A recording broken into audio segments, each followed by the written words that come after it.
Welcome to the Better Business Beat, your trusted source for insights, stories, and conversations that matter to businesses across East Texas. I'm your host, Michelle Mills, and each week we dive into the real-world issues impacting our local business community. From navigating new regulations and economic shifts to celebrating successes and uncovering practical solutions, we are here to inform, empower, and inspire. Whether you're a business owner, entrepreneur, or community advocate, this is your front row seat to what's shaping the future of commerce here in our region. Today, we are honored to welcome my dear friend, Nancy Rangel, sorry, I'm going to say it the right way, Nancy Rangel, President and CEO of the Hispanic Business Alliance in Tyler, Texas. Nancy has been a tireless advocate for economic inclusion and has helped position the HBA as a vital connector and resource for Hispanic entrepreneurs across East Texas. Under Nancy's leadership, the HBA has launched impactful programs that support education, small business development, and cultural engagement.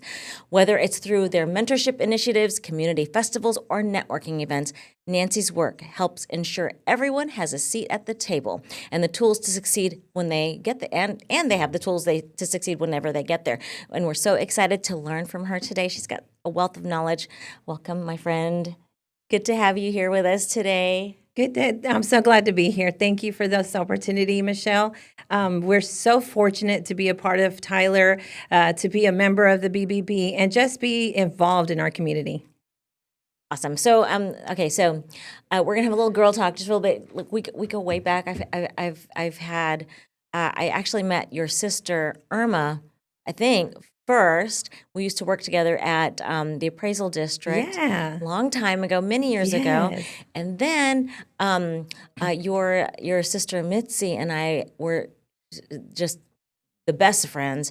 I mean, we were in Bible studies together and we hung out together all the time. Sisters from another mister, we used to call each other all the time. And then you and I became friends. Yes. So I love I love Nidia, your sister too, and your family's just precious to me. I know. I was thinking about that the other day. I was like, man, we have been knowing one another for so long. Yes. And it's so funny because I don't know if this has ever happened to you, but my sisters will be like, you know what? She was my friend first. And that's happened to us so many times. That Irma's like, I met her first. And Mitzi's like, I would hear them saying that. And now Mitzi's like, hey, she was my friend first before you. I was like, yeah, but, we're very blessed to be able to be working in the business sector here in the community and to be able to bless so many others that want to be a part of it. What's great about us knowing each other and being such good friends is that trust that we have with one another, and like I can always count on you for advice, or like if I need help with something. It's been nice that we've been able to call on each other. Absolutely. The trust and that the honesty, to be able to have someone you can bounce ideas and brainstorm with that really is, either has already been there, like you have led the way on so many initiatives, and to be able to learn from you has meant a lot for us. I love it. I feel the love. So awesome. So awesome. And, and I love too that we're both interested in helping entrepreneurs and businesses here in East Texas, but also, bringing a little culture to East Texas too, because we both have our diverse backgrounds. Yes. I also love being involved in the Hispanic community. I sing at Grace Espanol, so I love being involved because I think like Filipinos are, we're very, our cultures are very similar. If not almost identical. Right. Yeah. Absolutely. Yes. Love it. So tell us a little bit about HBA for people that don't know, and about some of the things that you guys have done under your leadership. Absolutely. So, about the year 2005, we had some formed organizations that were Hispanic professional organizations at the time that really kind of led up this charge of coming to the Tyler Area Chamber of Commerce. And when they went and met with the chamber, they really brought up some visionary ideas as to, we want to have a place where we could have Hispanic individuals utilize as a resource or as a go-to place for Hispanic endeavors. And really in that time, it was more for the business sector. We wanted to see that business sector. We were seeing the population growth, but we also saw the growth within the business sector. And so the Hispanic organizations at the time, a couple of those community leaders, which I consider pioneers for our time, really met with the chamber. The chamber did an amazing job of just really including other organizations, entities, and individuals that are now considered our founding members. Those individuals came together and said, let's figure out, this vision of being able to create something that's now called the Tyler Hispanic Business Alliance, Tyler HBA, and it was really established to foster economic empowerment, economic visibility, and also assistance for entrepreneurs that were Hispanic or Spanish-speaking at the time here in the Tyler and in our Smith County area. And our mission has just grown, just like any organization. We continue to evolve, and we are very fortunate the Tyler Chamber took us in, and we were established in 2007 as a department within the Chamber, which thank you to Henry Bell, and at the time it was Tom Mullins with TEDC. They took us in, and just like we're so fortunate to have the Chamber, they have really not only established a lot of organizations like ourselves, Tyler HBA, Leadership Tyler, Visit Tyler, the Business Education Council, I believe even the BBB. There's just so many organizations. The Tyler Area Chamber of Commerce has really had that vision, embraced that vision, and has been able to grow an organization like ours. And so, in a nutshell, we were established in 2007. It took 2 years, and that's amazing work that they did and came together.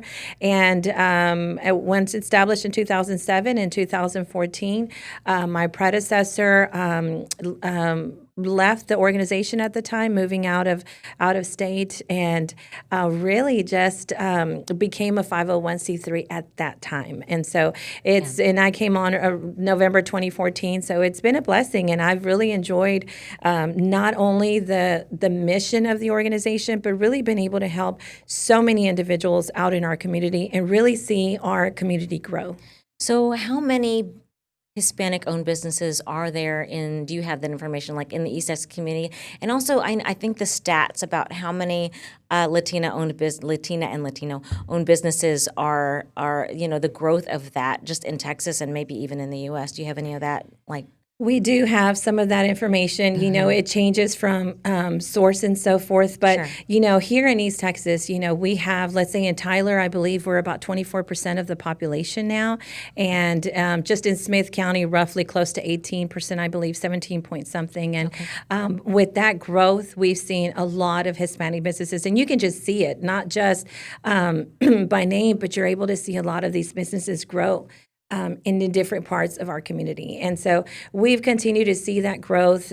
We started doing our research because, the census used to carry that data. They don't really carry that data as of the last census. And so we are trying to do our own type of recruiting of data on our own. But we've seen a lot of business growth here in our community. It's just amazing to see that. We've been able to graduate hundreds from our program, and we have close to 90% of rate of those graduates moving on to start a business. And so it's just an amazing impact that we're seeing. And at the end, once those people start a business, that is an economic impact that we all get to enjoy here in our community. So I think I heard you say a stat one time, and again, it may be not quite the most current stat, but Latino-owned businesses are the fastest growing? Is that, or one of the fastest growing? It is, absolutely one of the fastest growing, and we see that primarily in our Latina women. We've seen a growth, I want to say a couple of years back, I went close to about 2015. I love research. It's one of the things you'll learn about me is that I love reading research and gathering data and compiling Spreadsheets are my it. love language. Yes, I just love it. And, one of the things that I learned at the time was that the fastest growing demographic group that was starting up businesses were Latina women at the time.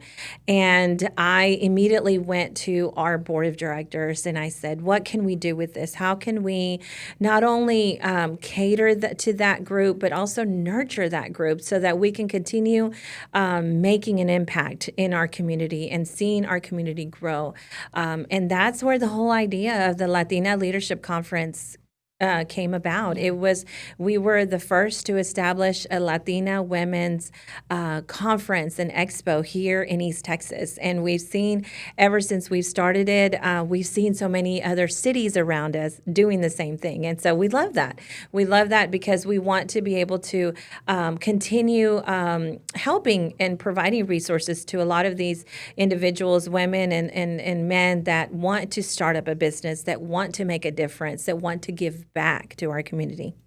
So tell us about some of the programs that you're doing, or take us through the process of somebody becoming a member of HBA and then what resources you direct them to. Absolutely. So talking about some of the programming, so one of the things that I was just talking about the Latina Leadership Conference, we really focus on just the woman as an entrepreneur. So any woman that's interested in joining us, please stop by. Our event this year will be on September 20th. And really just to, as a woman, as a leader, as a business owner, we touch up on all of that. Because, as women, we kind of balance and navigate all of that day in and day out. What are some of the topics you cover at the conference? So we touch a lot about empowerment. We touch a lot about the life balance, and everybody has different ideas as to how that works, and really just to motivate and inspire these women to continue making a difference and continue being that force that's out there day in and day out in whatever area that they are currently working, wherever their journey is at this time. We have a lot of stay-at-home moms also that attend. So it's just amazing to see all that and all these women come together. And really, it's a great opportunity. All of our events, all of our programs are great opportunities for networking because you just never know who you're going to meet and how that person or individual that, either or business, how they can make an impact for you later on in your journey. But that's one of the events. We also have we were the first to provide a Hispanic Heritage Month fiesta. We had a lot of Cinco de Mayo events in the past, and we had a lot of different events, but we really wanted to do something that was during Hispanic Heritage Month. And really, it was also a form of education piece because, a lot of individuals really thought that Cinco de Mayo was Hispanic Heritage Month or Independence Day. And we were like, no, it's actually September 15th through October 15th. And so we were able to provide Rose City Fiesta. That was an idea that when Mayor Don Warren was on our board, he sat on our board for many, many years, really wanted to have that kind of partnership with the city of Tyler in the form to where we could host it in one of their parks to really bring our culture, but bring just the entire community out because there's so many vendors that are business owners. They are local business owners here that have and operate small businesses.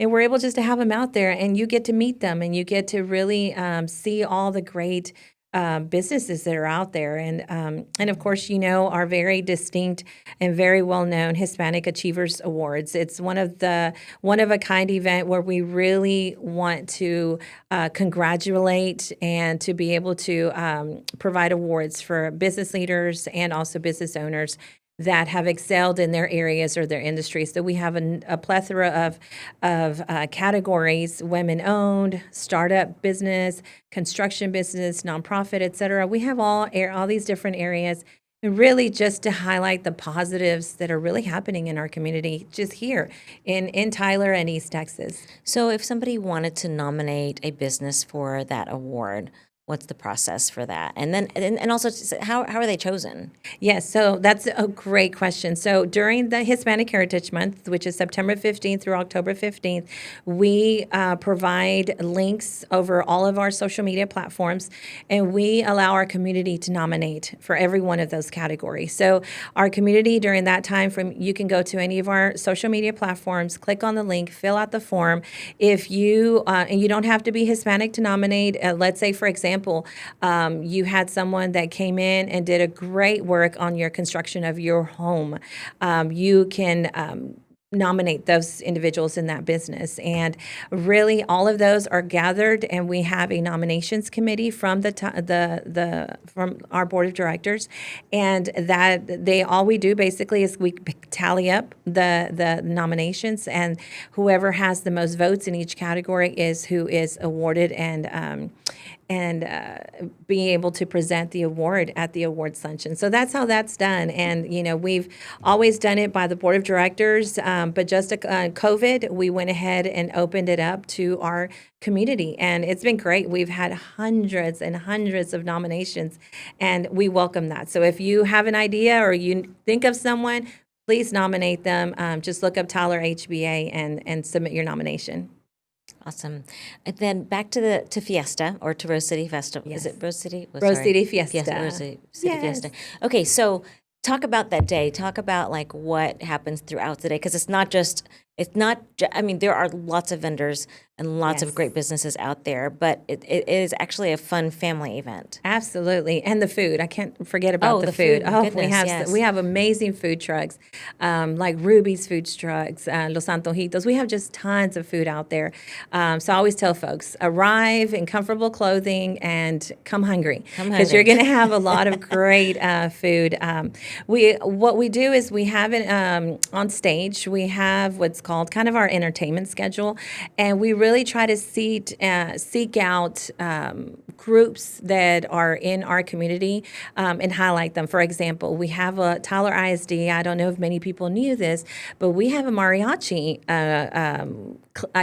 a class or program at Caldwell Elementary. Wow. And so we have these students come out, they perform. We also have in a lot of our schools, during Hispanic Heritage Month, our students perform a traditional, either from Mexico or from Salvador, or just different places, Honduras, Ecuador, just different, I would say, just nationalities, and they perform different dances that are traditional to those areas. And so we have a lot of little children that do this, and it's just amazing to see that our traditions are continuing to be passed on, and to see that we also have students that are in college or high school age that are working in the arts. So we had a poet last year, and then we always have music bands. We try to include music bands because everybody loves music and everybody loves to dance.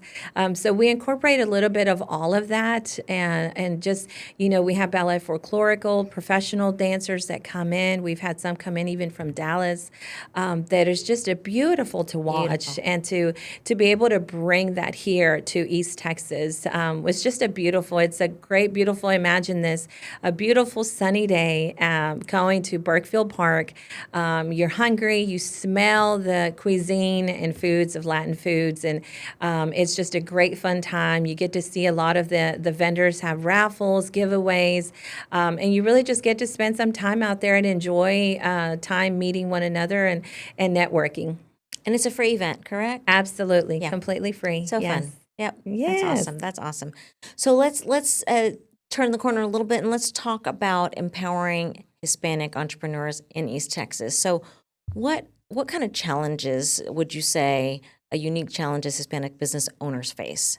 When I first started, and I think my predecessor, primarily during his time and tenured, one of the biggest challenges was that a lot of our business owners spoke English, but Spanish was their first language. So that Right. being that, I guess, point, and basically we wanted to provide a lot of our training, a lot of our informative sessions that were primarily in Spanish because of that. But we've seen now the transition to where, and I can tell you this from our Hispanic Entrepreneurship Academies, where we see a lot of individuals that are now, even the children of the original Hispanic owner, that are now transitioning and taking over that business, or stepping in to kind of take that leadership role, and English is their first language. And so we're seeing a lot of that, to where, even us as HBA, we're evolving. We're now going to start providing entrepreneurship training sessions all in English, simply because we've seen that that transition, and we're just evolving with just like any other business organization, and we love that we're able to still, and at the same time, when we provide it in English, it provides an opportunity for anyone else who is seeking entrepreneurship guidance to come seek us and take advantage of those programs. We utilize experts in every one of those training sessions, just like BBB and other organizations. So, for example, in our Entrepreneurship Academy, we were the first to establish an Entrepreneurship Academy here in East Texas. And it's an 8-week, I would say, rigorous training. We meet once a week, but you meet and you talk to an expert. So, for example, if we talk about business law, we have an attorney that teaches that. If we talk about business banking, we have a banker that's been doing it for 30 years. If we talk about business accounting and taxation, we have a CPA. So we are providing that type of resource to our business members and those that take advantage of our business training sessions. So you've addressed some of the needs that the business owners have. What if you're you're not a Hispanic owned business? What kind of things can they do to help reach the Hispanic community? Oh, you're making such a great point. We have kind of, I was talking about our founding mission, and as we've evolved, we have 2 missions, and one continues to kind of be the foundation or the founding mission, where we help Hispanic business owners to be able to start up a business in a sense. But we also have a lot of individuals and organizations and businesses that want to tap into the Hispanic market. Right. And who better than us that knows the Hispanic market very well, knows the Hispanic culture very well in East Texas. And so we've been able to provide a lot of marketing opportunities for individuals or businesses that want to seek out the Hispanic business market, because it is a billion-dollar industry. And so we want individuals to take advantage of that and tap into that market if they haven't already done so. And so we provide a lot of one-on-one type of consultations and mentoring. We don't take on as many businesses during the year. We probably take maybe about 3 to 4 just simply, and kind of hold their hand and really guide them through what it's like to transition to embracing and growing and tapping into that Hispanic market. And so if a business wants to partner with you guys on this, how would they go about doing that? Well, they can definitely reach out to me directly or to any of our board of directors, and really just let us know that is what their intention are, and we meet with them one-on-one or with their business group and team to really just look and navigate. And what I like to do is, and we've done it before, is we kind of just look at their business as a whole as to what they're currently doing, and seeing all of the areas and opportunities that we can provide for them so that they can grow in that direction that they're wanting to. Awesome.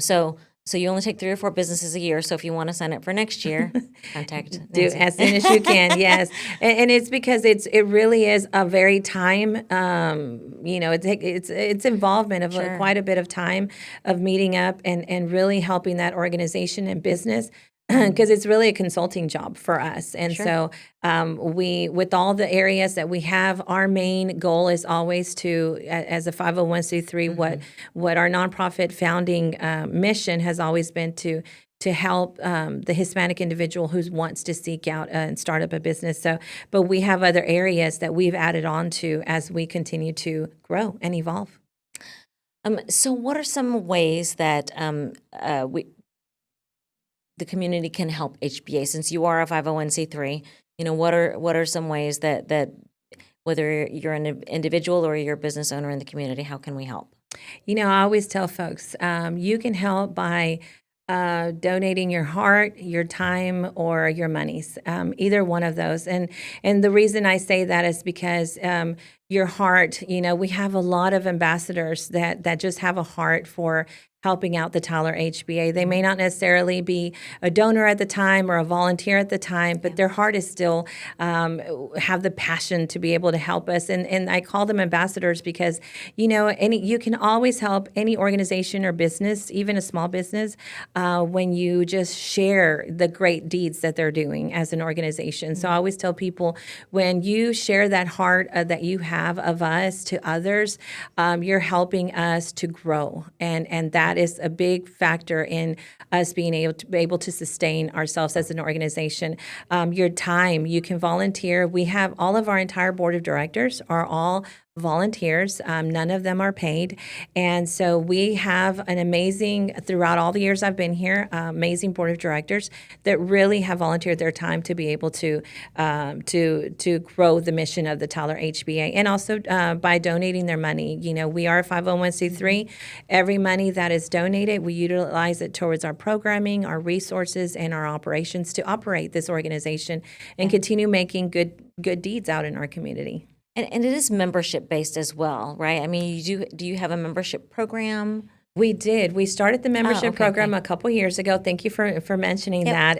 It's one of those things actually that the community asked of us. We all really operated at the beginning more based off of events, the events that I kind of mentioned a while ago. But as we started growing, now we do have memberships. So please, we are welcoming everyone to join us. You can start as an individual level at $250. If you have a small business, we have at $500, and we have our pillar members that are at $1,500, like BBB. And so thank you so much to all of those individuals that really help us to continue moving and operating and really making a difference in our community, which is what our goal is. Yeah. I really love that we partner with you guys, you partner, but there's so much collaboration that happens with all of the organizations. In East Texas, there's we all just want to help one another, and I'm grateful for that. All of the chamber did help start BBB here in 1985, and it was actually Henry Bell's dad and some of the other leaders in the community, Brookshires, and they all, so some people think like we're in competition with the chamber. We're not. We work very well. We're one of their kids here in East Texas, so like you guys, and so we're just grateful that we all really work so well together. But Nancy, thank you for joining us here. If somebody wants to contact you, what's your email and your contact information? Absolutely. Thank you for that opportunity. So Nancy Rangel, and you can reach me at my cell. Texting is usually the best method of contact. 903. Ooh, that's dangerous. No, it's much easier for me. 903-245-0544, 903-245-0544. And email, follow up with an email at nrangel, N-R, and then the word angel, N-R-A-N-G-E-L at live.com. I'm sorry, at tylertexas.com. So nrangel at tylertexas.com. Awesome. Well, now you have a personal email as well now. No, that isn't my personal email, so don't use that. Thank you all for watching. We will see you next week with Coach Tim Powers, and we are going to talk about longevity. I'm Michelle Mills. We'll see you next week.